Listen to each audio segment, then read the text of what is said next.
This is the second in a two-part series.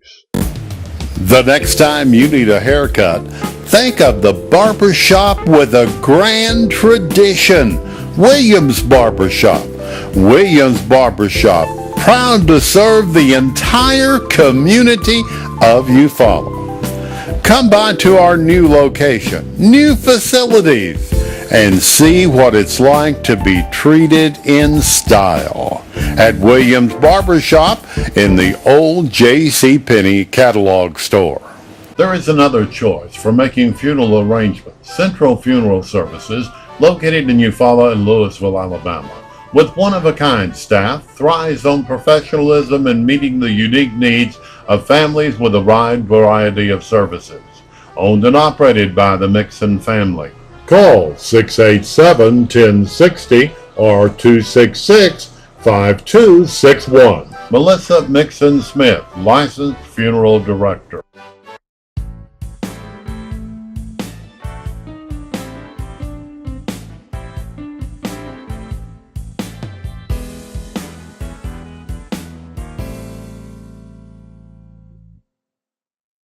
I never forget that. Oh yeah, I never forget that. The Felons Bill of Rights bill, and that means that you've been convicted, you've served your time, and you can vote. That's right. You All can right. do it. I just don't know exactly. Sure. I'm not Sure. as up on it as I Sure. probably should. So, but anyway, so we want to say that because we want to. Now, Jerry, let me say this to you. I always thought that if I pull out my voter registration card, that somebody could tell how I'm registered. But there's nothing, and I just found this out today. There's nothing on my card to say if I'm a Democrat or Republican.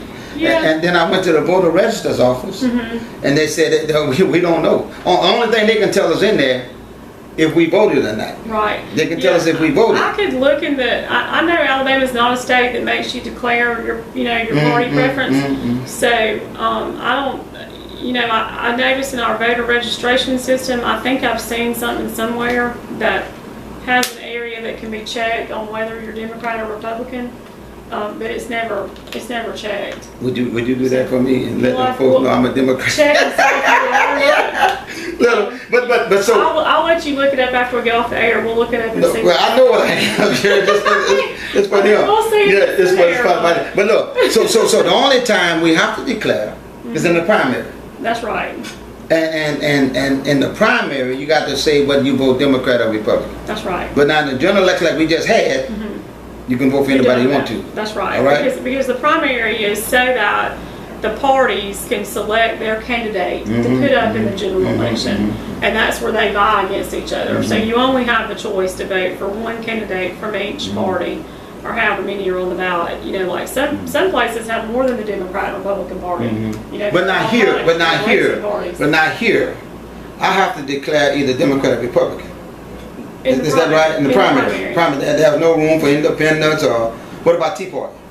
If they had anybody on the ballot, but see, if there's nobody on the ballot, if they don't have anybody, if a party doesn't have any candidates that are vying for that election, it doesn't do you any good to declare that, because if you declared that and there were no candidates running, you can't be able to vote at all. Yeah. Okay, all so right. there would be no way to make that declaration, because we wouldn't have the form. So if the only way that in the city election the same way, you don't have to declare when you run in the city election. So the only way somebody can know if a person is a Democrat or Republican is to stand there when they go vote in the primary. Yeah, and is that right? If it makes a difference, I don't. Yeah, and when people are voting in the primary, people. There's not. There's no really no check and balance system on that. You could say now, this time you're a Democrat, and then the next time you could say you're voting Republican. You're just, saying that's the, you're making a declaration that you're gonna do something. Yeah. Support that party, right. But there's no real. Let's do this. No enforcement on that. You see what I'm saying? Right. Let's do this number wise. Let's just talk about strictly numbers, okay? Okay. Strictly numbers.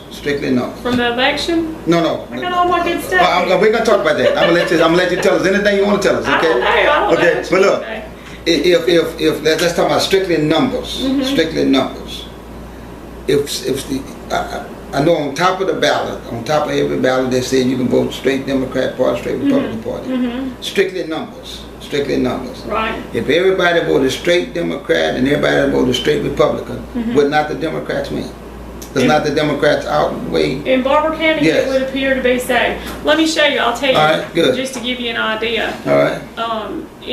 In this past election, in Tuesday's election, it lets us know how many people did Both straight parties. vote straight party. Okay, all right. And so there were, in the Democratic Party, straight ticket voters, there were 2,826. Okay. And then for the Republican straight ticket voters, there was 1,293.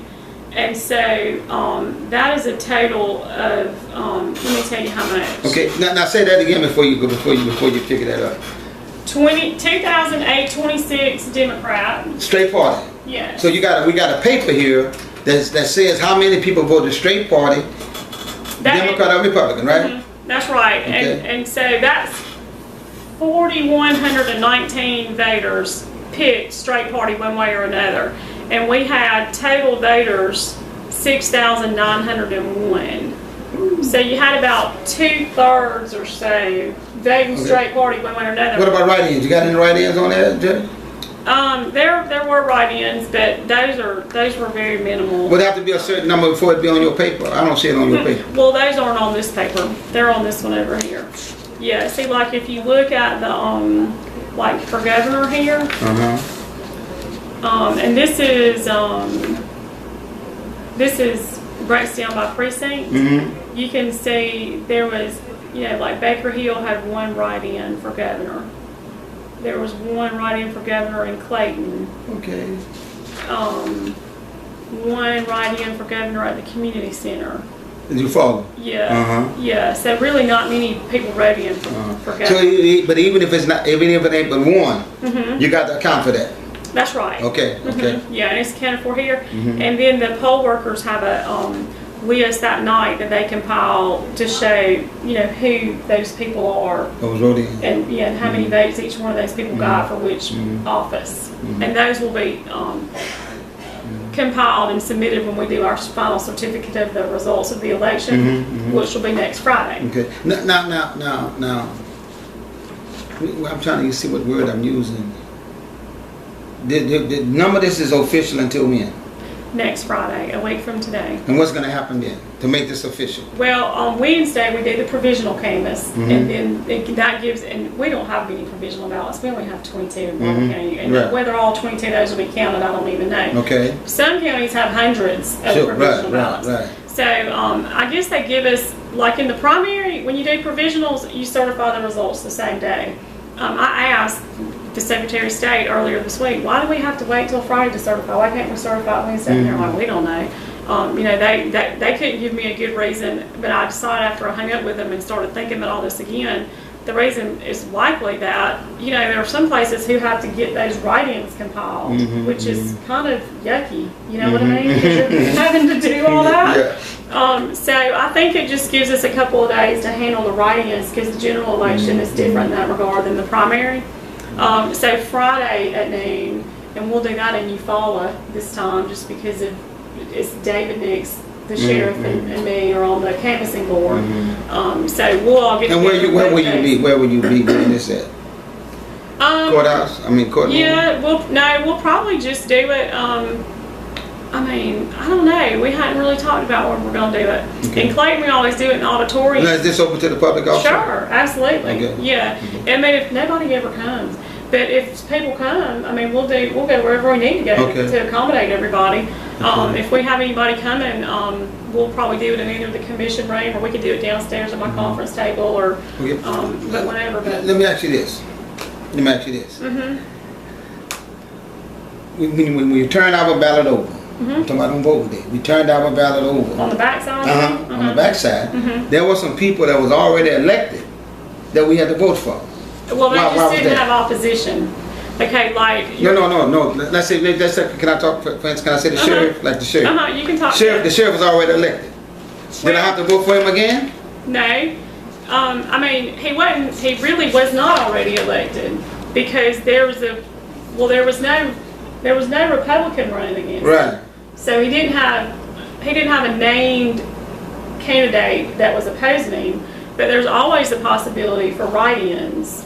So, you know, if people didn't vote for him and just thought, oh, he's got it, I'm just not going to put the bubble by his name, and enough people wrote in other people or another person, then, you know, he could have lost the race. So he's not elected until the race is over. So there is a possibility that the sheriff could have got up on Tuesday morning thinking he was the sheriff, Yes. and could have got up Wednesday not being the sheriff. That's a real possibility. That is, yes. For every, not just the sheriff, for any candidate that was on the ballot, even ones who had opposition, like just say the governor. You know, that was Griffith and Bentley running for governor. Right. Well, if nobody wanted to vote for either one of them, they could have all voted for you. And, you know, you could have had all those votes and you could have been the governor. Yeah. Of course, you'd have done that in 67 other counties, or 66 other counties. Right. But, yeah, nobody's a shoe-in. Okay. Not But, you know, it's unlikely. Yeah, very unlikely, but it's possible. Yes. If somebody would have mounted a good campaign, they could have pulled something off. For any of these. Let me tell you another one of my concerns, Judge, and we're gonna go here. Well, another one of my concerns is that I didn't think, and I'm not sure who responsibility it is. Okay, I didn't think, and you may say it was mine, and I'm willing to accept it. I don't think enough was done to educate the voters. I didn't think enough was done to tell them all the races. Yeah, on the amendments, and even something as simple as turn the ballot over. Now I understand. Now I don't, and I hate to say things that somebody else said. I did not see it, but I understand the sheriff put it in ad in the paper, telling people to turn the ballot over. I just happened to turn mine over because I was looking for the amendments. You see what I'm saying? So that made me say to myself, and nobody understood the amendments. You had to vote yes on one amendment for it not to pass. I understand. You follow what I'm saying? Yeah. So whose responsibility is it, Judge, to inform the voting or the voters? Who responsibility to inform the voters of what's on the ballot, how to maneuver through the ballot? Whose responsibility is that? Well, I think it falls on a lot of people. I think, well, I'll say this. Ultimately, I think it's up to the voter to take the initiative to know what's going on and who's running and what's on the ballot. And they can come to my office to get sample ballots. They can go to the Secretary of State's website to get stuff. I'm not gonna let you. I'm not let you off that easy. I'm not finished. All right. I'm not finished. I ain't gonna let you off that easy, I'm not finished. But there is some voter. There is some responsibility on the voter. But I think that clearly the newspaper needs to help us out.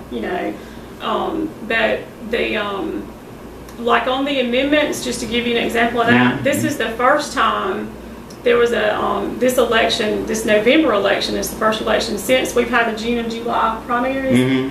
There was a Voter Information Act passed that said that they want people to have some knowledge about the constitutional amendments, and so they put out a little kind of, I mean, not a pamphlet, but like it's about 1 page per amendment that kind of explained it impartially. But it tells you whether your taxes would be raised or whatever. And we had those available for people with a sample ballot. Or you could get them at the Secretary of State's office. I mean, I don't feel like people would ask me from time to time about things, and I just try to.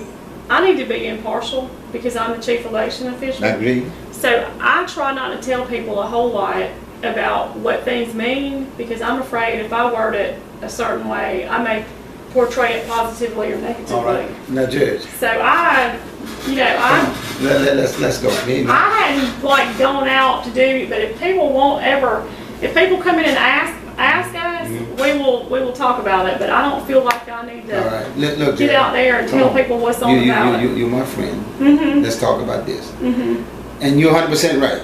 Those sample ballots was available. Those. And we get those. Yeah, and I got the paper that was out there explaining the amendments, but they really didn't explain the amendments. Oh, I agree. And I'm thinking that this thing is money. But see, I can't explain it to people because I don't really know either. And if I start explaining it like I think it is, I could be wrong, Yeah. or I could be for it, Yeah. and I could portray it. I could be influenced Yeah. in their vote. And that's wrong. I asked, That's wrong for me and to do that. I don't like to call him, but I asked some of our judges here Mm-hmm. to explain to me these amendments, and that they didn't know. So you don't know, that the judges don't know. I was confused. We about know good and something well else. that the average voter don't know. Yeah, and you're right. Now I had sample ballots, and we would I sit down with some intelligent folks I know. with the sample ballots, and I said, oh look, we got this. Let's explain the amendments. And you read the amendments, and you still couldn't explain them because one you had to vote yes in order for it not to pass. I understand what you're You know, saying. and the teachers asked us to vote yes on one amendment. You know, and And see, I think that's why, you know, the people who have measures on the ballot, I mean, just like when I was campaigning, I took it to be my responsibility to let people know I was running and what I was standing for and what I was doing. You know, I don't expect anybody else to do it for me. And I didn't expect the probate office to do it for me, or the newspaper to do it for me, or, I mean, you know, I hope that they would help if I asked them to, but I think whoever's running and whoever has a measure on the ballot needs to work on getting that out through the media, and you know. well, Jared, I just. What do you think? Well, How do you think we need to do better? we need to do better. We need to do better, and I think it's gonna take people in your position, people in the judge's position, and we could get with the community leaders and get with and have. I mean, let me tell you what I would have rather seen instead of having that little forum they had. I think that's a joke. Instead of having that, they should have had an information session. Right. Where the voters could have come in there, and somebody unbiased. You got to have some unbiased person. Right. Unbiased person come in there and explain. Somebody who knows. You understand what I'm saying? Yeah. I know this here. I know this here. I know this here. Let me show you just how simple it is and how people make mistakes. I know that people say, I'm gonna vote for so and so, but then you go vote straight party, and if you go straight party, you can't vote straight party and still vote for this person. Well, let me say. You follow what I'm saying? Let me just say something about that. Okay. You can vote, like if you wanted to vote straight Democrat, but you really wanted to vote for Robert Bentley for governor, then you could vote on your ballot.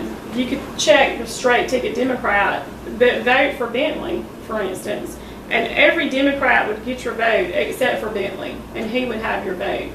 So that makes it's a kind of a shortcut for voters. Okay, now say that again. Now, Judge. On top of the page, it said straight Democrat ticket. You push that, and every Democrat would get your vote except Bentley. If you bubble him in. And I'm just using him as an example. Yeah, I understand that. That's good. That's good. Is that right? Well, see, the average voter don't know that. Probably not. The average voter think that I want to vote for so and so, and I'm gonna just do it straight ticket, and that ain't gonna happen. Yeah.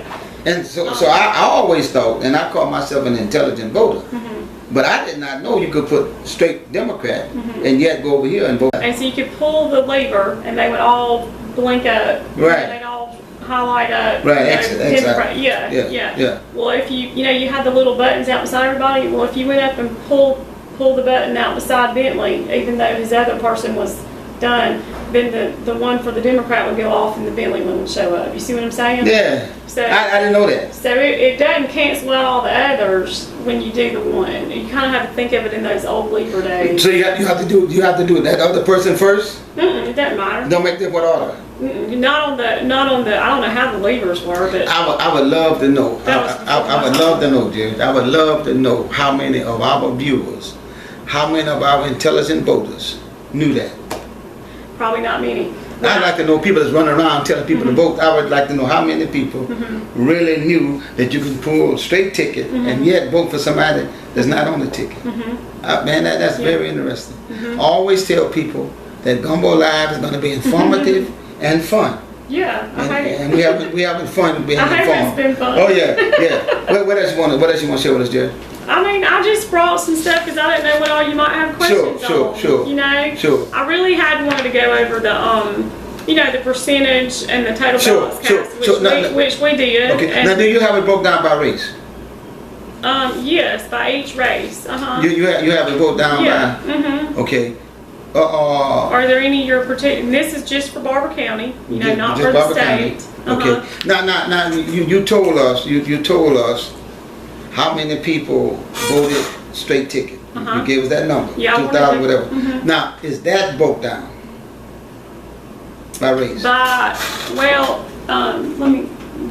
follow what I'm saying? You mean by precinct? Well, you can figure out if you do it by precinct, you can figure out by you got it broke down by precinct. Yeah, but I mean it wouldn't be by the race because that's everybody. If you do straight ticket, that's everybody in the that's all the races. Okay, so okay, let's look at this. Let's look at precinct. Pull any precinct you want, any one you want. All right. Yeah, this will tell me call me out of precinct, and then tell me if you can tell. At that precinct, how many people voted straight ticket? Yes. Okay. I can. All right, come on, pull out one and tell me about. Well, the first one on the list is Texasville. Okay. So in Texasville, 41 people voted straight ticket Democrat. Okay. And 61 voted straight ticket Republican. That's interesting. And the total number of people who voted. Okay, now go to my precinct. Go to my precinct. Okay. Remember I tell you I voted over at yeah. All right. 386 people voted straight ticket Democrat and 79 voted straight ticket Republican. Okay, and how many voted altogether? I was just trying to find that. Let's see. At that particular precinct, you got it by precinct? Yes. Okay, in Texasville, where we just talked about the 41 and the 61, there were 206 total ballots cast. Okay. So out of about 102 people, straight ticket, 206. It was about half and half. Okay, now go back to my. All right, McKay. The total ballots cast was 660. So you want to add it up? Okay, now let me ask you this before you go, Jerry. What? Can you tell me how many people eligible to vote at that specific precinct? All right, okay, let's do it this way. And y'all bear with us. I think y'all gonna be informed with this. This is what I want to let's just pick out my precinct. Okay. All right. I want you to tell me how many people is eligible to vote. At McKay, the total registered voters are 2,085 people. And how many voted? 660. Oh no, Jerry, don't tell me that. Yes. At McKay, the total voter turnout was only 31.65%, and countywide, was 42. Yeah. Okay, now y'all hear us. Go back to those numbers again. All right, 2,085 total registered voters. 2,085 people could have voted. But only 660 did. And out of those 606, how many voted straight ticket? 386 for Democrat and 79 Republican. So that's 465 straight ticket voters. So 200 people didn't vote straight ticket. I've been doggone. That's astounding. That's astounding. We can learn from coming here. We need more people coming out to vote. Yeah. Now, that's where I want to go now, Judge, and we're going to go after this. You were a candidate, and you're going to be a candidate again. We all hope. I hope so. Okay, now. Planning on it. Tell me. I done racked my brain. I don't know what else to do to get people to go out to vote. You got any suggestions? Before you do that, Judge. I don't know. Say those numbers again. Okay. Say those numbers again. All right, at McKay, 2,085 total registered. 2,085 eligible voters. Eligible voters. That's our largest precinct in the county. Wait a minute. The largest in the county? That's the largest one McCool. in the county. The largest in the county. Jerry. Yes. 2,000 people that could have voted. Could have. And only 660 voted. That's right. 31%. That's right. 31.65%. That's a shame. It is. And over 300 of those voted straight ticket.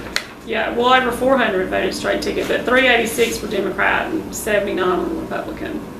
I don't know what to do to get people to vote. I wanted people to get out and vote when I was running, and I think there's a lot of apathy, and people just are. Now that don't count absentee.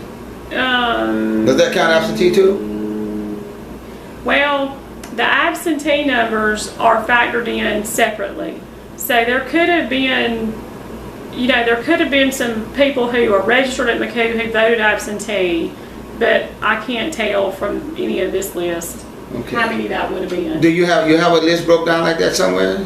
No, but the absentee election manager. Oh, that's right. I still want to ask Mr. Nix about that. That's a big difference in them numbers. Yeah, they have a lot of they're doing all that stuff all before the election, whereas I I mean, my office doesn't deal with absentee stuff until election day. So now Wednesday at noon in Clayton.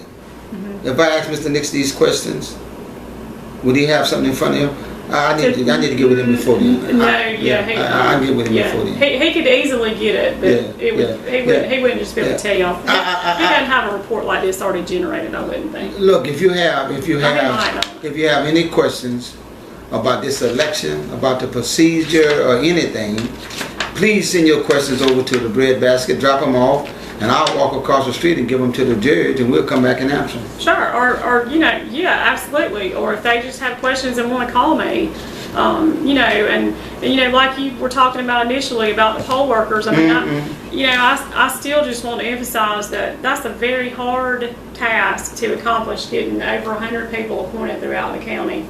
And so, if people are frustrated and don't think we have the right people on there working, they need to call us and tell us. They need to and let me know why. We need to we need to try to work it out, because I want all the voters to be happy coming in too. Okay, so when you getting your poll workers, and you said it earlier, but I think some things worth repeating. Number one, you're soliciting folks that want to do it. Yeah, because that makes it better. I mean, we have the power to just go through the the appointing board has the ability to just go through the registered voter list and appoint people, similar to jury duty. Is that right? Yeah, but why would we? Because if you do, are they going to be one of those 2,085 who didn't even come vote? You see what I'm saying? Right. So we need to have qualified people who can work the polls on election day. So if we just go through and make the appointment and don't call them and check with them and make sure they don't have their daughter in from out of town, or they're not going to their granddaughter's graduation, or there's something, if we just appoint them, the likelihood of us not having people to fill those positions on election day is Is that do they get paid for that? Do poll workers get paid? They do. They get paid. They get paid $25 for going to the poll worker school, which usually takes about 2 hours, and then they get paid $75 for the whole day, which is horrible. Election day, and the inspector gets paid $100 for the day, but they both get $25 for the school. Now, who determines what they get paid, Judge? The state. That's a state thing. It's nothing to do with you. Right. Okay, but now you do. Well, let me say this. Determine who. Let me say this. Okay. The county could elect to pay them more, but don't do Mr. Gilmore like that. we wouldn't be reimbursed by the state for it. Yeah, don't do Mr. Gilmore like that. But the state has a rate they reimburse the county for, and that's generally what all the counties accept. If I walk to my poll, if I walk in the vote, and again, I'm gonna say this to you again, I've never missed voting. Good, that's good. I'm a proud Democrat. I hadn't either. Man, I couldn't wait to turn 18 to vote. Right. And I went out to the high school and registered some of the high schoolers to vote before. Who were going to be 18. Sure. By November 4th. And I've always stuck my nose and my hand and feet in politics. Because I don't mind supporting, I don't mind talking. But look, so if we have a trouble at the poll, those people there are there because you put them there. Me and David Nix and Leroy, the sheriff, Leroy Upshaw, sheriff. So they answer to you. That's right. Ultimately, it falls on me. Okay. I'm the chief election official, so ultimately, even though David and Leroy are on the appointing board, I mean, just to be honest, most of the work falls on my office, and we handle most of the legwork on it.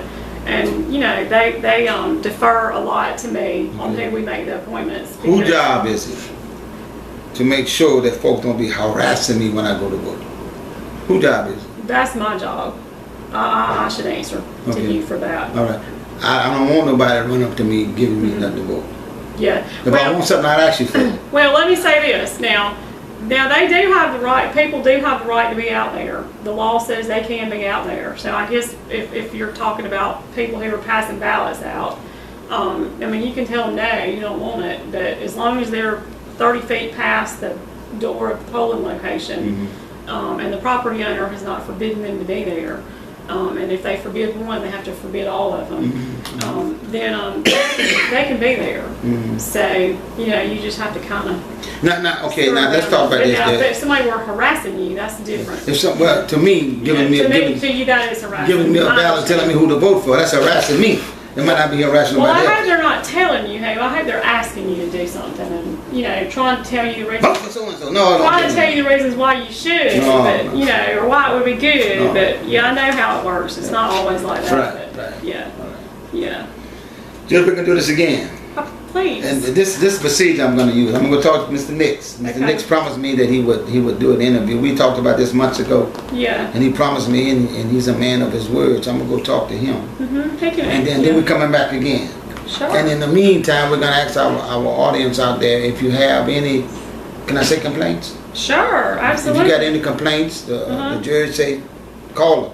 Right. If you got any suggestions, you got any questions about this program or about voting, about anything, you say, call you. Right, and if I'm not available, leave me a voicemail and I will Okay. call you back. I call everybody back. Okay. Now, Judge, So, can they call you about that line? about which line? The About tag line? the tag They can line? call me about it. I hope there's not going to be one. All right. So all that comes under you, though. All that comes under you. Yeah, it's gotten better. All That's that, gotten better. what all comes under you, Judge? And we know the taglines come under you. What else come under you? Well, talking about the tagline, all licensing, you know, tags, driver's licenses, hunting, fishing, boat, your boat license, your boat, registration, business licenses, mayor's licenses. Maybe that's all. Wait a minute. Driver license come under you? To what extent? Well, for renewals, we don't issue the first one. You know, or if you want to get your photo, just your Alabama ID, that's not your non-driver ID. We don't issue those, but we can renew those. Okay, but now the actual driver license, Judge. We can take your This place ain't open but 2 days a week. The for driver license department back there. Wednesdays and Thursdays. If you've never had your driver's license or your state ID before, you have to go on Wednesday or Thursday to the state. Any other time. Then So when my driver license is gonna expire next year. you can come to me anytime and get it renewed. Oh, I didn't know that. Yeah, we can renew it anytime. Okay, all right. Yeah, All right. and you follow Ork Layton. And then, So your office right here in this office renews driver license. Yes. We don't have to go to the state. No, right. Okay, That's all right. right. That's right. All right. We ain't got to see Miss Patrick. We come see you. Uh-huh. All right. Yeah, you all try right. to see her once. All right, all yeah, right. Yeah. All right. And then we do, I do weddings, because we issue marriage Right, licenses right, for right, the right, ceremony right, too, right. if people want to Right. see, or they can just get the license and let their pastor do it, or whoever else, might be able to. You come in to get your license. And you still do Mhm. committals? Yeah. Psychiatric Yeah, purpose? we do mental commitment, it's right. I handle in probate court, estates, wills, when people die, if they have a will, or if they don't have a will, guardianships and conservatorships, adoptions, name changes, legitimations, real property condemnations come through the probate court. Like if the power company's going to condemn your property, that comes through probate court. To get permission? It has to. There's a legal procedure they have to go through to be able to do that. So at city council meeting, for instance, when they're reading about tearing down houses and stuff like that, they got to come through here first? No, that's different. That falls under kind of a nuisance law, that they have. That's for the city. Yeah, that's not really a condemn. That even though they call it, I guess they may say they're condemning the house. Or whatever, that's a little different. Okay. They're not taking the property away. They just may be tearing the house down. Dude, we done been here some time. How long? We've been here an hour and 43 minutes. Nobody's gonna listen to us for that long. Oh yeah, they will. We're gonna break it down in a second. Okay. Yeah, we're gonna fix, but they're gonna listen to us. We're gonna break it down, but we're gonna run it continuously. We do it on Tuesday at 6:45 when Gumbo Live normally come on. We're gonna do it again that Wednesday, so we can be consistent with it. Okay, good. Yeah, but they'll listen to us and Okay. because a lot of folks got questions, really. Yeah. Well, I just want them, if they're questioning, they need to let me know. They need to just call us and tell us and talk to us about it. Okay, now, let's do this. Let's do this, Jerry, right before you go. How long you been in this job now? Almost 2 years. January will be 2 years. What kind of grade would you give yourself? I mean, I'd give me an A. All An right. A plus. I would. Everybody else might not. I mean, I'm like hard work. I got you, Jared. I'm not arguing with you. No, you still like the job as much as you did when the day one. Yeah, yeah. I still have some things that, you know, we don't have exactly where we want, but you know, we're working on it. Yeah. And I said it would take me 2 years when before I took office. I knew it would take 2 years to get everything situated. So now is this a 4 year or 6 years? 6. 6 years. So you still got 4 more years to. Yeah, I'm hoping after this election cycle's done by January, we'll kind of be having we'll kind of be on a good track next year. Okay. We've got a little bit of backlog in probate court because we've had the election to be dealing with really since April. We've been dealing with election stuff. Do we have, we can go to the window with credit cards yet? We have that? We got that? We've got credit cards. There's a 3% transaction fee that's charged by the credit card company to the customer. The county doesn't get that. Okay. But we can take credit cards. I'm trying to get it online. We don't have online yet? Not yet, but I hope we'll have that in place by You know, what is this January. thing that you mailed me about my tag? What was that? Renewal? Yeah. Yeah, did you get that? Yeah. Let's see, what's your month? It's way a No, long you time got ago. it. Yeah. Yeah, a long time ago. Yeah. You got it a long time ago, right? Yeah. Yeah, so we can so that way you know how much you owe, you can mail it in to us, or you can bring it in, or... Oh, so I could have mailed that in, and y'all have mailed me my would've mailed list? it back. I didn't know that. Yeah. Yeah, could have done that. It's $1.50 extra if we mail it back out to you. Oh, really? Per car. Well, what about if I come in? Then you don't have to pay that extra $1.50. And then when we get it online, the reason I've been waiting on that was they were going to charge us a lot extra per car. But now I think I've got it down to where they won't charge us any extra per car for the online. It'll just still be that 3% transaction fee because you have to use your credit card if you do it online. Now, two more things. Okay. I was at county commission meeting when you asked for another slot. How we coming with that? We've just advertised for it. I've heard. I hadn't seen it in the paper yet, but I heard it was in the paper. Okay.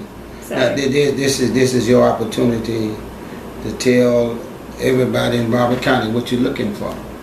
the person that we're hiring for now is going to be somebody that can help me with probate court because we have gotten, a backlog on it through the election cycle, and we can tell that we need another person that's really devoting a lot of time just to that legal, aspect of probate court, and be a lot of typing, a lot of dealing with attorneys and hospitals and. Okay, so number one, if you don't know how to type, don't apply. Right. All right.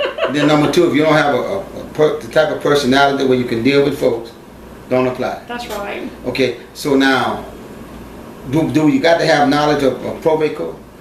No, you don't have to. But it would sure be great. And I'm hoping that I might find somebody that's had some dealing with it in some aspect. So are you looking for somebody? Legal aspect, legal, Okay. Whether it's probate or not, any kind of legal experience or probate. Okay, so Jerry. Or with mental commitment. Are you looking for somebody already in the system, or does it matter? What do you mean already in the system? Somebody that's already working for the county. Probate. But I mean, Houston County, Dallas County. Oh, or are you looking for somebody with some experience? In other words. I would like to have somebody with experience. Okay. So that narrows the field now. Well, I would like to, but that doesn't mean I've got to. I mean, if I thought the right person came in that, because they're going to be working with me. You willing to train somebody? I'm willing to if I have to. No, that's my question. Yeah. Are you willing to train somebody? Mm-hmm. Somebody that come on like me, just right off the street, you train me to work with you. You think you could work with me? When you said typing, that eliminated me right there. No. When it went beyond talking, I was through. So anyway, we got that position, and we already got it. We got people looking for it. I think that I need to talk to the commission office and see. I'm sure that if they're advertising it, they can already do their application at the career center already. Oh, the career center. Okay. They'll have to submit it to the career center. All right. Now, did you not have a budget request at one of the county commission meetings? Well, I've already got the spot in my budget. Okay. I've already got a line item in my budget for another spot. Okay. So that shouldn't be a problem. All right. So can you get me a raise? I'm working on it. You've been watching Gumbo Live. You've been watching Gumbo Live, and we thank you for watching again. We thank the judge for being our very special guest. And if you have any questions whatsoever, you ought to just get a question. Just come in this office. It's a nice office. But if you got any questions or comments, we always solicit your comments. You've been watching Gumbo Live with LC Green. Thank you. Thank you. Did I give you enough time, Jay? You gave me 2 minutes.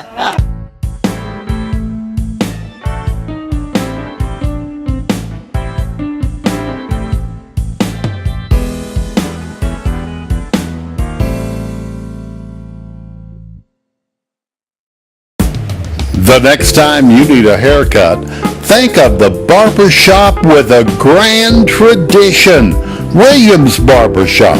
Williams Barbershop, proud to serve the entire community of Eufaula. Come by to our new location, new facilities, and see what it's like to be treated in style at Williams Barbershop in the old J.C. catalog store. There is another choice for making funeral arrangements. Central Funeral Services, located in Eufaula and Louisville, Alabama.